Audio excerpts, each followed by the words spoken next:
do you use any training apps, or like you have your what's your training routine? I mean, I know you put in plenty of practice, but like, is there any apps you use to help you train? Would there be, or? There's the app. Okay, Greta. I just use when I'm doing my stair times, I just use my Sunto watch, and I track the elevation. But Wai Ching, you use your metronome sometimes. Yeah, I use a metronome, which like if you play a musical instrument like piano, then you know the metronome, the tick tock, tick tock. So you can set that how many beats in a minute, then that device will automatically beat at the right time, like at the even time. Like let's say I set a 60 beats per minute, that means 1 beat per second. Okay. So it's a very, very standard between the beat, like 1 second. It's very, very like accurate. That's how we train. And second is that I own a watch, Garmin GPS watch, but in the stairs, my watch got the metronome feature as well, so it can vibrate, so I can feel it on my wrist. Then I can know how fast I'm going by setting the beat there. Other than that, I'm also using an app called Blackroll, Blackroll. So it's an app you can download on the Play Store and Google Play Store and Apple Store. So it shows you some resistance band exercise. So they're also a company that produce resistance band, like training band, like those loop band that people use it in the gym. Or that's how I train right now indoor, because I don't have any gym equipment. So that app shows you a lot of exercise, which is free as well. So it's quite good. And what's even that called recovery as well. What? Blackroll, Blackroll. Okay, So you can try it out. It's a very simple and easy, straightforward app. Okay, good to know. Yeah. And so on the day of the challenge, I mean, what's your routine on the day of the challenge? For me, it's very different this time, because I've been recovering from a talus bone bruise in my ankle, so I was actually resting completely for the last 4 or 5 months. Oh, okay. So really excited. This week is the first time I've been doing anything in weeks. So I'll just be taking it slow and just supporting the community. And what about you, Wai? Is there any, what's your routine? Like, what do you eat for breakfast, for example, both of you? For me, it will be 1 p.m. at Malaysia time during that challenge. Okay. So I'll probably have a quite late breakfast, probably at around 10:30 or 11 a.m. Okay. And then I'll rest a bit. Then I'll walk to the place, the condo, which is about 12:30. I'll start to walk there. It took me 10 minutes to walk there. Then I'll be there at about 12:45 or 50. Then I'll stand by just to work out my plan and how fast I need to go, things like that. Do some visualization. And then I'll tune into the Zoom and say hi to everybody and say hi to Greta and also motivate people to embrace the challenge. And let's see. Hopefully I can go out. I'm still not sure actually, so I have to see tomorrow. Until I got a notice if I can go out, then that's my plan. If not, I will still at home, step up and down the stool. That's what I'm gonna do. A lot of people, what you have to understand for a stair climb is it's not like a marathon. You don't have to like carb load or anything. It's the lighter you are, the better. So if you have like a light breakfast, like I like oats, like an hour before, because it gives you a lot of slow release energy. But I know like Susie Walsham, the world #1 female stair runner, I think she'll have her breakfast, like very light breakfast, maybe 4 hours beforehand, and then she'll just have a coffee. Okay. And that's all she needs, and then obviously at the end of the race then to refuel. Okay. Yeah. Also, there are some sort of a nutritional tips. Like for those who are new, you may try coffee, like Greta said. That's what we all using it is an ergogenic aid. Second, what you can use is beetroot juice. If you have beetroot, if you're able to get beetroot, blend it and then drink that juice about 1.5 hour, 1 hour before your training, before the charity virtual challenge begins. try that, and then it will definitely give you a boost while walking up the stairs. And also, don't eat too much so that you kind of load your weight up, then you put more effort, you need more effort. And one more thing is that try to go to the toilet, unload before your training, before the challenge begins, so that you got a sort of lesser weight, then you can walk better, you can perform better. Your power to weight ratio is higher. Okay.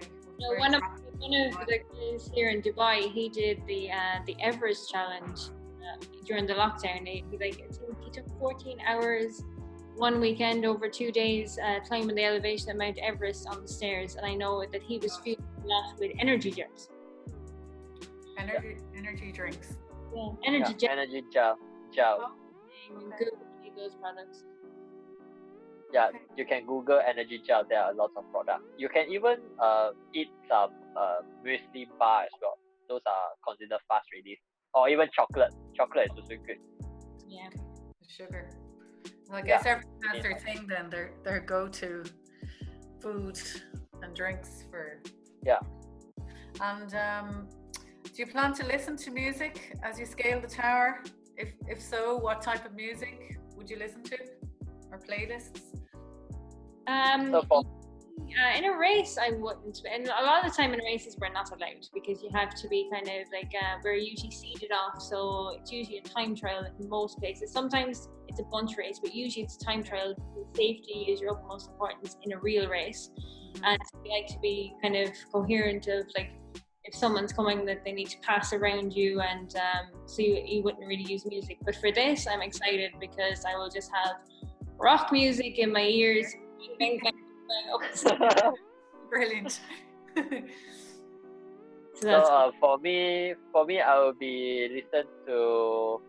I prefer smooth jazz, like classic kind of tunes, songs, so that I can stay calm, and then I know what I'm doing. And then to be honest, 828 meters is not that tall. It's only 11 for me. So I will try to enjoy at the moment, like enjoy the tune, enjoy the music, just walking up at a quite fast pace. And then I think I will listen to music definitely. You have the tallest skyscraper race in the world, which is Shanghai Tower. Shanghai Tower. It's the only other mega structure in the world. Like there's Burj Khalifa and there's Shanghai Tower. So how long did it take you to run up Shanghai Tower? Shanghai Tower took me about 18 minutes 36 seconds. That's fast. To run up. It's about 3,398 steps. 400 steps more than the Burj Khalifa. 490. So it's about 500 steps more than Burj Khalifa. It's about 500 steps. And then, but based on the height, I think the Burj Khalifa steps are quite tall compared to Shanghai. It's just like Taipei. Taipei is one of the toughest staircases in the world because it's about 22 centimeters per step. And we go double step at one time, so it's about 44 cm. And the standard staircase is about 18 cm per step, which is 36 cm for us because we go double step. And the effort is much higher in Burj Khalifa, so that might slow us down. So based on my timing from Taipei 101, it took me 11 minutes, 11:55 to complete 2,000 steps. Then add another 900. That means it might took me 21 to 22 minutes to complete Burj Khalifa at the real staircase. Wow. So that's the calculation. So it's about 21, 22 minutes. Wow. But if it's a virtual stairs, that means based on the building that I gonna do, which is 20 floor, I have to do 11 times. My one time average fast pace is about 1 minute 45 seconds for 20 floor. So it will take me times 10. That means 10. How fast? 45, 50, about 16, 17 minutes I can finish that. If you just count the ascending, you're not counting. You're not taking you're not taking the time of going down by the lift. So that's about 16 to 17 minutes maybe. Yeah. Wow. Sorry for a long explanation. And so both of you guys spoke about, using, well, I was talking about meditation or music or rock music or whatever. So, I suppose people watching this video, from two top athletes would really like to know, what strategies do you use to overcome any mental barriers? As you make the climb, like when you hit a wall, how do you overcome that? I remember I had a spinning instructor. She actually is here in Dubai, Hella. She's an amazing cyclist. She's an ultra cyclist. And I remember anytime I would be at one of her spin classes and it would get difficult, she would always say, when you feel that it's tough, you're only 80% there. You can keep going. Your body can do it, but can your mind? And that always comes into my head every time. So it's you push through it, and usually you get your second wind. So you're actually surprised at what you can do. Break through the wall then. Break through the wall, yeah. Okay. Yeah, that's a good one. So for me, I would probably most of the time I'm actually thinking that mental is much stronger than the body, like mind over your body. Yeah. And I always believe that when you are hitting a wall, you have to there's two ways. One, to distract yourself. Like I said, you can listen to music to distract yourself. Second way is that you embrace the challenge. So you kind of enjoy the pain, because you have to think that while you are in pain, everybody is in pain as well. So that those who can take the most pain will be the winner. So that's how I feel when I'm doing most of my race.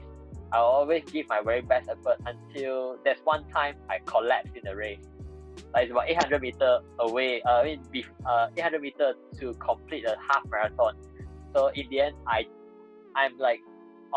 third placing at that moment. There's about it's very far to chase the second guy, and behind me there's nobody. So technically, if I stop and I walk the whole thing, I still get third place. But then in the end, I choose to go fast, and then I collapse because I want to chase the time. I want to aim the time that I want. So yeah, I always believe that try your best to embrace the challenge. Try to enjoy it by thinking that everybody is in pain and you are doing this. You are still doing this, because I'm more of a competitive person. I don't do things easy. I don't if I want to do something, I will give my best effort. I don't do it just walk up and go. So it depends on individual to me. I would like to share my tip for people who are in competitive, who actually want to fight for the first top 3 prizes. Yeah, try to do that. Enjoy the pain, and also believe that you can go a level higher. That's what we train ourselves when we are facing difficulties. We always quite hard to explain that. So try to embrace the challenge as one thing, and then believe that you can. Yeah. Self-belief is one of the keys. Yep. Definitely. So I think that's from me. Yeah. It's a challenge. Everyone is individual, whether you want to win the race or whether you're just completing it. That sense of achievement, sense of achievement is very high. When you complete something, you have a goal. It's 828.9 meters, and when you get to that goal, you're going to feel amazing. So it's not even about how fast you can do it. It's just setting yourself a challenge and doing it. If you're not fit, if you're not used to stairs, that's okay. Take it slowly. Yeah. Even walking stairs, you're going to find it very, very difficult if you're not used to this form of exercise. Whereas for the last few years, so we're more accustomed to it, and we know how to push our bodies to a safe level. But if you haven't done it before, just take it easy, enjoy the process. It's going to be tough, but at the end of it, you're going to feel amazing. And then think about it, you've just helped some children in another part of the world. So there's nothing. Win-win. It's a win. Yeah. And after the Burj Khalifa, do you plan to climb any other towers anytime soon? We would love to climb the real Burj Khalifa. Yeah, agree. Tomorrow we'll set a race for us there. We will be there. Oh, brilliant. And yeah, that's pretty much it. Yeah, listen, thanks so much for taking the time. It was really interesting. It's all very exciting. Can't wait to see how it goes for both of you.